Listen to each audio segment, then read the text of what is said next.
کچھ صحابہ جو اعرابی تھے، جو نئے نئے مسلمان ہوئے تھے، تو انہوں نے کہا آمنا، ہم ایمان لے آئے۔ تو اللہ رب العالمین نے انہیں مخاطب ہو کر کہا کہ ایمان سے پہلے ایک اور درجہ بھی ہے کہ ابھی تم ایمان نہیں لے کر آئے، ایمان سے پہلے جو درجہ ہے وہ اسلام کا ہے۔ قُل لَمْ تُؤْمِنُوا وَلَٰكِنْ قُولُوا أَسْلَمْنَا، تم یہ نہ کہو کہ ہم ایمان لے آئے، بلکہ یہ کہو ہم ایمان اسلام لے آئے، ابھی تو ہم اسلام میں داخل ہوئے۔ اس سے ہمیں یہ بات سمجھ آتی ہے کہ سب سے پہلے ہمارا اسلام کامل ہونا چاہیے، تبھی ہم ایمان کی گواہی دے سکتے ہیں۔ اسلام کے بارے میں چند گزارشات آپ کے سامنے عرض کروں گا۔ حدیث میں آتا ہے اللہ کے نبی صلی اللہ علیہ وسلم نے فرمایا، صحیح البخاری کی روایت ہے، المسلم من سلم المسلمون من لسانه ويده۔ یہاں پر مسلمان کی اللہ کے نبی صلی اللہ علیہ وسلم نے تھوڑی سی وضاحت کی ہے۔ المسلم من سلم المسلمون من لسانه ويده، مسلمان وہ شخص ہے جس کے زبان سے اور اس کے ہاتھ سے دوسرے مسلمان سلامت رہے، محفوظ رہے۔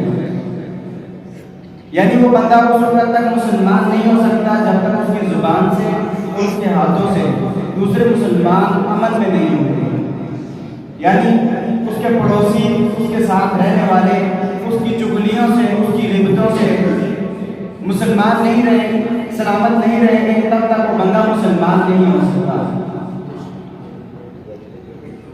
تو ہمیں اس حدیث پر غور کرنا چاہیے کہ کون لوگ ہمارے ساتھ رہ رہے ہیں اور وہ ہماری زبان سے اور ہمارے ہاتھوں سے سلامت نہیں ہیں، تو کیا ہم اپنے آپ کو مسلمان کہہ سکتے ہیں؟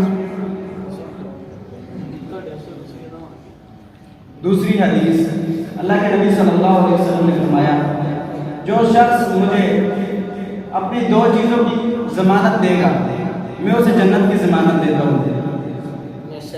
دو چیزوں کی ضمانت، اللہ کے نبی صلی اللہ علیہ وسلم نے کہا کہ جو مجھے دو چیزوں کی ضمانت دے، میں اسے جنت کی ضمانت دیتا ہوں۔ ان میں سے ایک زبان اور دوسری اپنی شرمگاہ۔ جو شخص دنیا میں رہتے ہوئے اپنی ان دو چیزوں کی حفاظت کر لے گا، اللہ رب العالمین نے، اللہ کے نبی صلی اللہ علیہ وسلم نے اسے جنت کی ضمانت دی ہے۔ تو میرے بھائیوں، ہمیں دیکھنا چاہیے اس معاشرے میں ہم رہ رہے ہیں، ہماری زبان سے ہم دن میں کتنی مرتبہ جھوٹ بولتے ہیں، اس زبان سے ہم دن میں کتنی مرتبہ اس زبان سے دوسروں کی غیبتیں کرتے ہیں، ہم اس زبان سے کتنی مرتبہ دوسروں پر بہتان لگاتے ہیں۔ تو یہ چھوٹے چھوٹے اعمال جن کو ہم بہت چھوٹا سمجھتے ہیں، لیکن ان کا گناہ بہت زیادہ ہے۔ اب ہم دن میں کتنی مرتبہ جھوٹ بول دیتے ہیں، جھوٹ کی ہمیں کوئی فکر ہی نہیں ہوتی، ہم جھوٹ بول رہے ہوتے ہیں۔ غیبت، چغلی، یہ تو عام ہے معاشرے میں، حالانکہ ہم چھوٹی چھوٹی باتوں پر شکایتیں لگا رہے ہوتے ہیں، چھوٹے چھوٹے معاملات پیش ہوتے ہیں، ان پر ہم شکایتیں لگا رہے ہوتے ہیں اور ایک دوسرے کی غیبتیں کر رہے ہوتے ہیں، چغلیاں کر رہے ہوتے ہیں۔ ایک حدیث ہے صحیح مسلم میں، اللہ کے نبی صلی اللہ علیہ وسلم نے فرمایا،